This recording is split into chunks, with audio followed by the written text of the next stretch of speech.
¿Ha muerto el shonen? Creo que esto es una pregunta que llevo escuchando desde más o menos que terminó Naruto y también con Bleach. Desde entonces se ha hablado de los herederos de los 3 shonens más grandes, porque ahí también estaba el miedo de qué pasará cuando One Piece termine. Esto para mí es curioso porque al final el shonen es una demografía, o sea, son obras que se publican en revistas para chicos jóvenes. Y las demografías ya sabemos que muchas veces se confunden con géneros y hay quien piensa que el shonen son simplemente obras de peleas con adolescentes normalmente como protagonistas. Y por cierto, principalmente obras que vienen de la revista Shonen Jump. Todo lo que se sale de ese género hay quien no lo relaciona con el shonen, ¿no? Le ha pasado a obras, por ejemplo, como Death Note, que hay mucha gente que sigue diciendo que es un seinen, o incluso lo sufrió Shingeki no Kyojin. Esto hay obras que lo han ido cambiando, ¿no? Creo que hay obras como Chainsaw Man que han ayudado a que la gente vaya cambiando un poquito lo que consideran shonen, ¿no?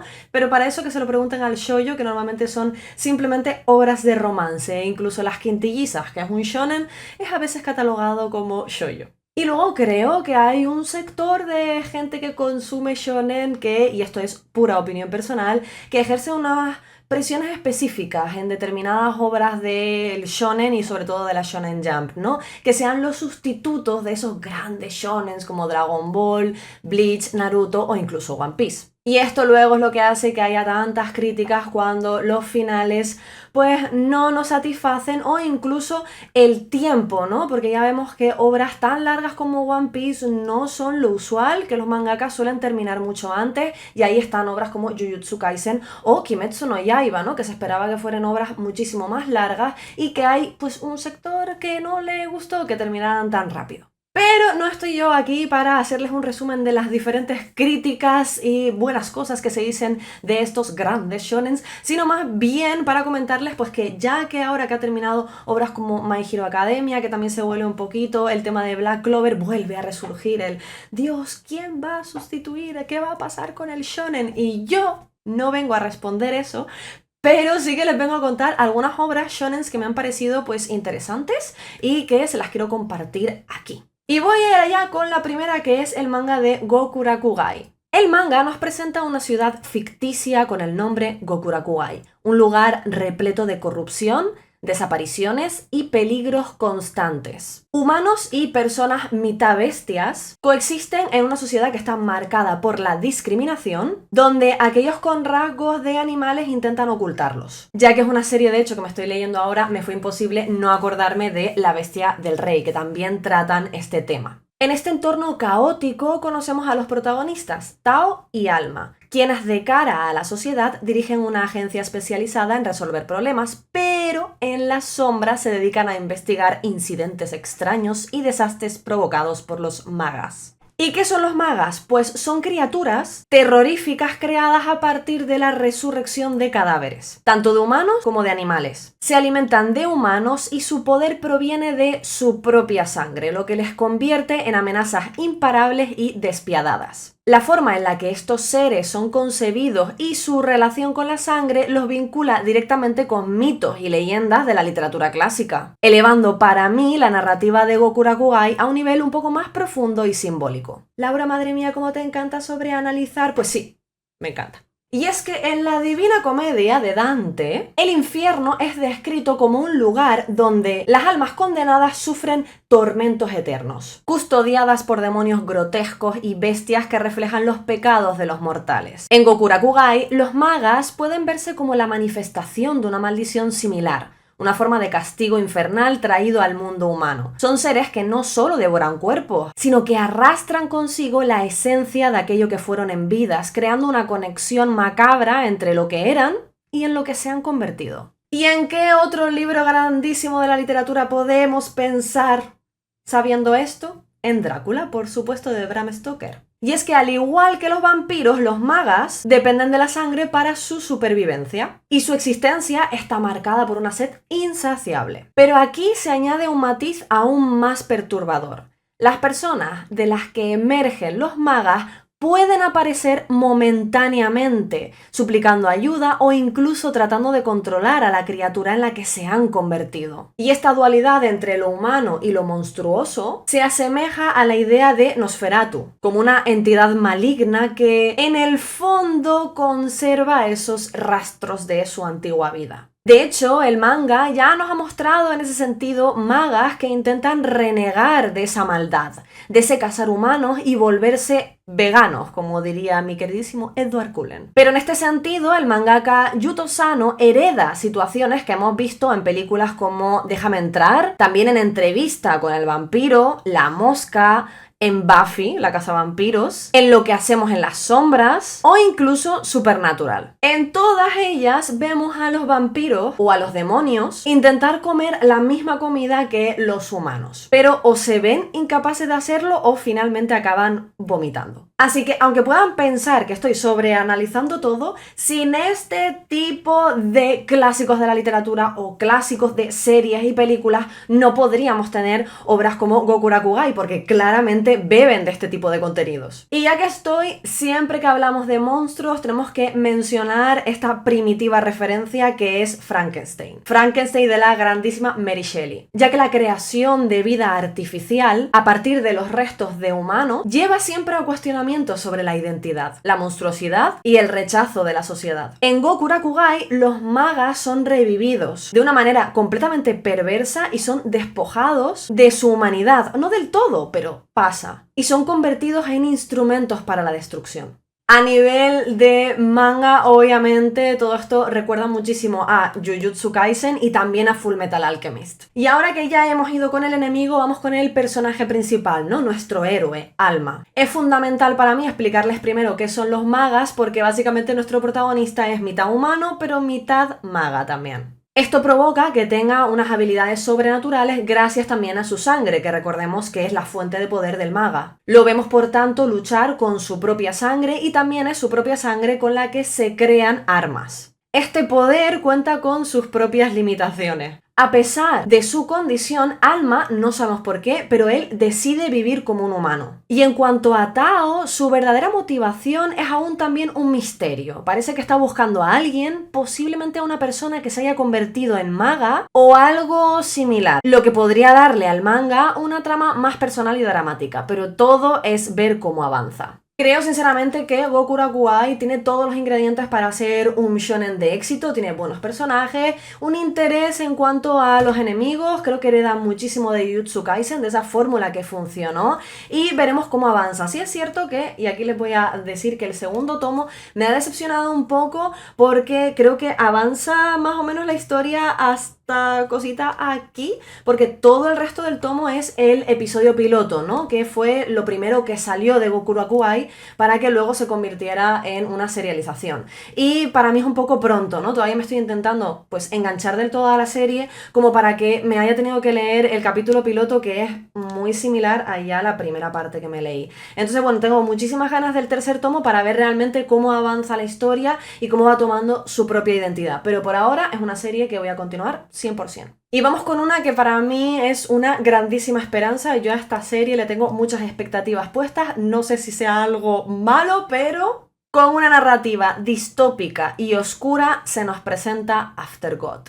30 años atrás, una gigantesca criatura apareció en el mar de Oyotsk, no sé cómo se pronunciará esto, desatando una serie de eventos que llevaron a la invasión de hasta 6 colosales entidades en Japón. Con esto se llevan a cabo una serie de evacuaciones de todas las zonas afectadas donde se vuelve imposible para el humano sobrevivir. En este mundo estas criaturas son denominadas dioses y su sola presencia es letal. Con la mirada tienen el poder de petrificar a las personas y quedan completamente a su merced. La historia nos sitúa en marzo de 2021 y nos presenta a 2 personajes. Sachiyuki Tokinawa, un investigador de estas deidades con la misión de erradicarlas, y nuestra protagonista principal, Waka Kamikura, una joven de 18 años que busca venganza. Venganza por la muerte de su amiga Shion Kirinuma. Esto es interesante porque la muerte de Shion no solo se ve reflejada en el personaje principal, Waka, en forma de vacío, ¿no? De ha perdido a su amiga. También le ha generado una terrible confusión porque su amiga, en vez de acudir a ella para pedirle ayuda, para pedirle consejo, decide acudir a estos dioses, los cuales acaban con su vida. Y algo que me encanta es que el concepto de los dioses en Aftergod evoca ideas del horror cósmico de Lovecraft, entidades incomprensibles que trascienden la lógica humana. No todos los dioses matan a humanos, algunos los subordinan y les otorgan parte de su poder. Esto genera facciones enfrentadas dentro de la sociedad. Aparecen tanto negacionistas religiosos que prohíben su adoración, como fanáticos que celebran la muerte a manos de estos seres, pues creen que la voluntad de los dioses es inapelable y sagrada. La ciencia también entra en juego con investigadores definiendo a estas criaturas como hippo, organismos prohibidos de idolatría. En este sentido, el manga no solo plantearía una lucha física contra estos dioses, sino también unos planteamientos filosóficos y existencialistas de su significado y la naturaleza de la fe. Luego tenemos a Waka. Waka no es una protagonista común. En su interior reside Alula, un dios que parece haber sido sellado dentro de ella, otorgándole un inmenso poder, pero también generando una personalidad dual. En ciertos momentos, Alula va a tomar el control del cuerpo de Waka, otorgándole un inmenso poder del que ella no va a ser consciente y a veces no va a tener ni memoria de estos momentos, ¿no? Es un concepto que hemos visto en otros grandes shonens, como puede ser con Kurama en Naruto o con Sukuna en Jujutsu Kaisen. Y como veremos en obras como Ajin, este poder que reside en un humano va a despertar el interés de los investigadores, ya que estos entienden que lo podrían utilizar como arma contra los dioses. Otro aspecto que me parece muy interesante es todo el trasfondo sociopolítico. La historia no solo explora la amenaza de los dioses, sino también las crisis económicas y personales de los humanos después de la pandemia. Esta construcción de un mundo en crisis me fue inevitable no pensar en otra grandísima obra que es Full Night, donde la desesperación y la lucha por la supervivencia definen el desarrollo de los personajes. Las zonas en las que aparecen los dioses son completamente deshabitadas, ya no solo porque aniquilen a los humanos, sino porque también cambian la tierra y el aire con su paso, convirtiendo su presencia en una especie de pandemia que transforma todo por donde van. En este punto en el que se nos plantean pues estos dioses con esta presencia, con esta fuerza sobrehumana, podemos llegar a pensar en Jigokuraku. Me ha venido en varias ocasiones la obra, lo que pasa es que yo creo y espero que va a estar mejor ejecutada Aftergod. También la presencia de los dioses, hay momentos en los que se parece mucho a la forma en la que explota el ser que posee en el verano en el que Hikaru murió. Con unos diseños inquietantes y perturbadores, incluso podría evocar a la estética de The Last of Us, con entornos marcados por la decadencia y la corrupción biológica que dejan a su paso. El arte es una de sus grandes fortalezas, con un trazo detallado y hasta cinematográfico. El manga juega con el horror visual de las dobles páginas para transmitir el poder abrumador de los dioses. La influencia de Tatsuki Fujimoto, el creador de Chainsaw Man, se percibe, no solo en las expresiones y la narrativa, sino también en el humor que aligera la tensión en ciertos momentos. A pesar de que pueda recordar a Chainsaw Man, la obra tiene su propia identidad. De hecho, Waka es un personaje completamente diferente a Denji, ya no solo porque sea mujer, sino también por su determinación y la frustración que siente a la hora de que Alula tome el control de su poder y que ella no recuerde nada o que no pueda hacer nada. Su lucha interna y su impotencia hacia lo desconocido la convierten en un personaje muy complejo y fascinante. Y ahora, aunque las otras dos obras creo que he demostrado que me han gustado, voy a ir con la que más me ha sorprendido. No me esperaba para nada encontrarme personajes tan complejos, con un mundo tan original y una obra, no sé, que me haya captado tantísimo la atención como Gachakuta. En Gachakuta, Kei Urana parte de una premisa fascinante. Si los objetos que son cuidados con esmero albergan alma, ¿qué ocurre con aquellos que son desechados? Con esto, el manga presenta una poderosa metáfora entre lo descartable y lo valioso, reflejando no solo la relación con los objetos, sino también con las personas, quienes sirven y quienes son considerados prescindibles. Nuestro protagonista es Rudo. Es el hijo de un asesino que, al igual que le pasaba a Naruto en Konoha, es mirado con desprecio por el resto de habitantes de donde vive. Vive con un adorable señor que le recogió cuando fue abandonado siendo solo un bebé. Y mantiene una relación ambigua con una chica del pueblo llamada Chiwa, su amiga no tan amiga. Desde que tiene casi uso de razón, Rudo tiene unos enormes guantes que le dio su padre adoptivo, los cuales le sirven para ocultar y aliviar el dolor que siente en sus manos, unas manos que son completamente negras. En este mundo, los criminales son tratados como basura y se les echa al mismo lugar que se tiran los residuos, el abismo. Un día, tras un trágico evento, el padre adoptivo de Rudo es asesinado. Y Rudo es acusado falsamente de su asesinato. Y por tanto, como criminal, es lanzado al abismo. Pero, lejos de encontrar la muerte, despierta en un basurero infinito, habitado por monstruos que están creados a partir de la acumulación de toda la basura. Muy desagradable. Allí conocerá a Enjin, un limpiador que le explica que ahora se encuentra en el Sotomundo, mientras que el lugar de donde él proviene es llamado el Alto Mundo. En este nuevo mundo, Rudo es considerado un altivano, una rareza, ya que la mayoría de los condenados mueren, obviamente, al impactar contra la basura. Los habitantes del Sotomundo odian a los altivanos, ya que la basura que les arrojan constantemente contamina su entorno y da lugar a estas peligrosas criaturas. En medio de toda esta crisis y confusión, Rudo despertará su poder. Descubrirá que es un Jiber, o sea que tiene la capacidad de imbuir un objeto con vida y extraer su verdadero poder. Este descubrimiento cambiará su destino y lo convierte en el centro de una conspiración mayor. Enjin, quien sospecha del potencial de Rudo, lo salva y le ofrece unirse a los limpiadores. Así comenzará su entrenamiento, aunque obviamente pues pronto descubriremos que el poder de Rudo pues va más allá, porque obviamente es nuestro protagonista.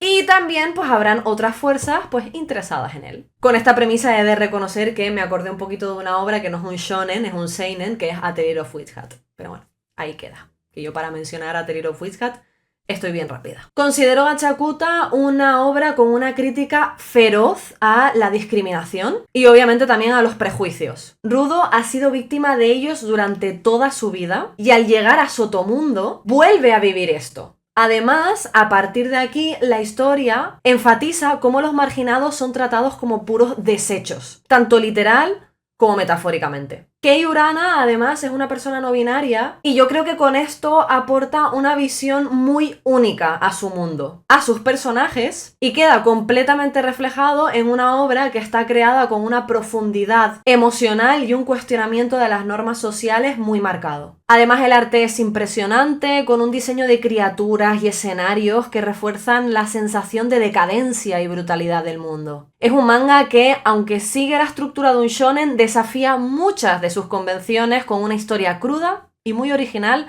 a la que le tengo muchísimas esperanzas. Y bueno, aunque estas son las obras que yo quería destacar, hay otros shonens que están avanzando, que parecen interesantes y que algunos incluso podrían estar pasando desapercibidos. Por ejemplo, tenemos Ranger Reject, del mismo autor de Las Quintillizas, Neji Haruba. Ranger Reject es una joya infravalorada, en mi opinión. Posiblemente el desinterés de algunos lectores venga del hecho de que se enmarca dentro del género Sentai, tipo Power Rangers. Pero irónicamente es precisamente una obra que deconstruye todo lo que representa ese subgénero. Aquí se cuestiona el concepto del héroe como figura moral incuestionable. Y el protagonista es uno de los supuestos villanos. Un extraterrestre infiltrado en el sistema heroico. Es una crítica ácida, valiente y extremadamente interesante. Por otro lado, me costaba no mencionar Dandadan, una obra que ha alcanzado una etapa muy estable, especialmente desde el anuncio y la llegada de su adaptación al anime. Aunque personalmente no he terminado de conectar del todo con ella, ya lo he dicho, objetivamente hay que reconocer que Dandadan es una propuesta potente, visualmente impactante y con un ritmo que engancha. Su mezcla de humor, acción y lo sobrenatural la convierte en una lectura muy entretenida y su consolidación editorial lo demuestra. Luego tenemos Kaiju número 8, una serie que parecía destinada a romper todos los esquemas desde el primer capítulo.